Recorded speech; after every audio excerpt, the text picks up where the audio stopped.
अस्सलामुअलैकुम दोस्तों, ये बहुत ही दिलचस्प और हैरत अंगेज़ वाक़या है। बेशक ज़िंदगी और मौत देना मेरे रब के हाथ में है। वो जिसे चाहे ज़िंदगी दे और जिसे चाहे मौत दे। ज़िंदगी और मौत देना रब के कब्ज़े कुदरत में है। 8 साल पहले एक लड़की की मौत होती है। डॉक्टर्स क्लियर कर देते हैं कि वो मर चुकी है। उस लड़की को घर लेकर आते हैं, गुस्ल देते हैं, जनाजा भी पढ़ दिया जाता है।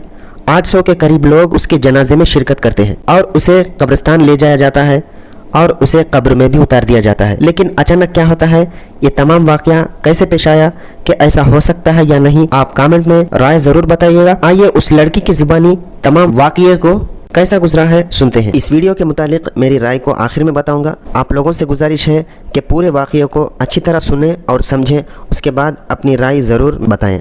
क्या नाम है आपका? कमल। अच्छा कमल, मुझे ये बताइएगा कि आज से 8 साल पहले आप फोत हो गई थी। जी बिल्कुल, मैं 8 साल पहले फोत हो गई थी। कितनी देर आप कब्र में रही है, कितनी देर बाद जिंदा हो गई है, क्या वाक़या पेश आया, सारा क्या कहानी? मुझे कमरे से कमरा का दरवाज़ा जो था ना, वो तोड़ के बाहर निकाला गया था, तोड़ के, और मुझे उठा के डॉक्टर के पास लेके गए हैं।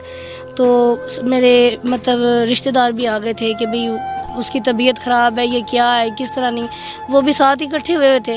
उन्होंने पूछा डॉक्टर से कि भाई ऐसे ऐसे ना ये बेहोश हो गई है। तो 2-3 डॉक्टर ने चेक किया, तसल्ली से ऑक्सीजन भी लगाई, फिर वो जो ECG करते हैं दिल की वो भी की।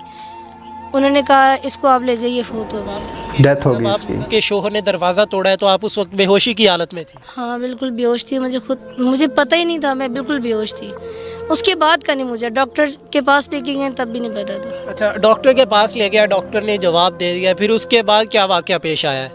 फिर मुझे वो जब डॉक्टर ने जवाब दे दिया, फिर वो मुझे घर लेके आए, घर लाके उसी ही बेड के ऊपर उसी कमरे में दोबारा मुझे लटा दिया और आके सारे रिश्तेदारों को जैसे फ़ोन करते हैं, कॉल वगैरह कर दिए हैं।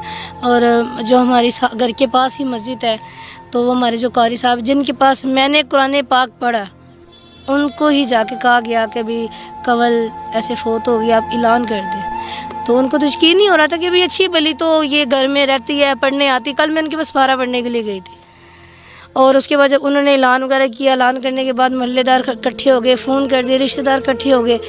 तो जब सब इकट्ठे हो गए और फिर मेरा नमाज़ जनाजा भी हुआ, नमाज जनाजा भी हो गया मेरे हस्बैंड भी साथ, मेरे घर वाले भी, मेरे माँ बाप सब, और जितने मोहल्ले के लोग थे ना, तकरीबन 800-900 बंदा था, बहुत तादाद। जो कब्रिस्तान, इसी कब्रिस्तान में आप देख सकते हैं, और जो उसी कब्र के पास हम बैठे, यही कब्र मेरी है, उसी कब्र के पास मैं बैठी हूँ। जिस कब्र के पास बैठे हैं, ये कब्र इसी लड़की की थी। कारी साहब भी साथ थे। उन्होंने जो होती है जिस पे डालते हैं कब्र के अंदर, ठीक है, वो चटाई भी उनके पास थी। हाँ जी, तो उसके ऊपर फूल वगैरह भी थे, कारी साहब भी साथ थे। तो ये जो यहाँ का वो जो नहीं, तो जो कपड़े वगैरह देखभाल करता है, हाँ जी, वो भी थे साथ ना।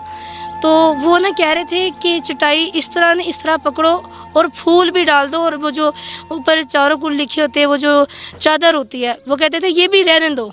जब उन्होंने ये बात की है ना, वो चीज़ ना मेरे कान के अंदर गई है कि भाई ये क्या बात कर रहे हैं। जब मैंने आहिस्ता आहिस्ता जब अपनी आँखें खोली है ना, तो तब उन्होंने मुझे कवर के अंदर फेंक दिया। जब मैंने आँखें खोली, वो चटाई जैसे किसी को फेंक नहीं देते, जैसे भाई समझो कोई शॉपर फेंक दिया, वैसे मुझे उन्होंने कवर में फेंक दिया। अच्छा, सभी डर गए और फेंक दिया है आपको, वहीं पे छोड़ दिया? बिल्कुल छोड़ दिया। जब मुझे उन्होंने फेंका, जब मैं कवर के अंदर गई हूँ, मेरा एक तो सर लगा है और फिर कमर लगी है, और मुझे पता लगा जी मुझे इतना चोट लग गई है। जब मैंने देखा तो इतना तो पता होता ही मैं कवर के अंदर हूँ, ठीक है।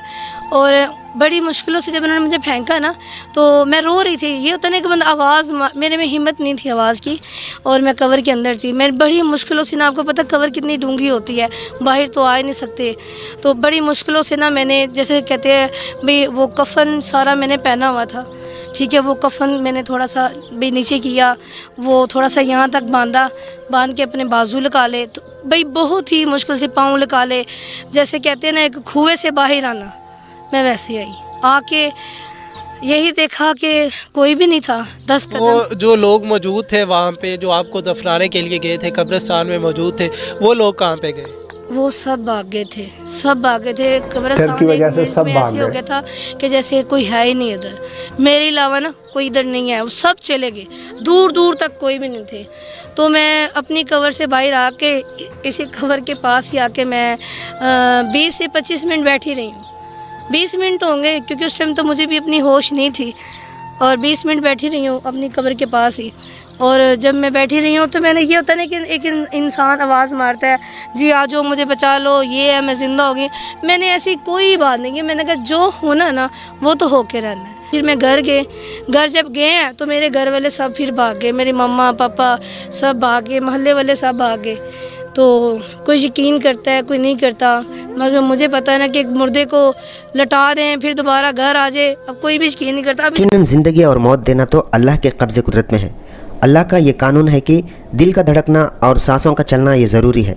अल्लाह ने कानून इस तरीके से बनाया है, लेकिन अल्लाह की कुदरत में ये भी है कि वो बग़ैर दिल धड़के और बग़ैर सांस चले भी ज़िंदा रख सकता है और दोबारा ज़िंदा आम इंसान की तरह कर भी सकता है। लोग कहते हैं कि मरने के बाद कैसे ज़िंदा हो सकता है, लेकिन ये रब के दस्ते कुदरत में है कि वो जैसा चाहे ज़िंदा रख सकता है। यहाँ पर देखिए दिल धड़कना रुक गया, सांसें भी नहीं चली। डॉक्टर्स ने पूरी तरह चेक किया, फिर कंफर्म किया कि लड़की की मौत हो गई। बाद उसे गुस्ल दिया गया, कफन भी पहनाया गया। कब्र में उतारने लगे तो अल्लाह ने उस खातून को फिर से ज़िंदगी दी। यकीनन ये अल्लाह की बहुत बड़ी निशानी है और इस तरह के वाक़ये पेश आना ये रब की कुदरत है। वीडियो अच्छी लगी तो लाइक करें और हमारे चैनल को सब्सक्राइब करें। मिलते हैं अगली वीडियो में। अस्सलाम वालेकुम।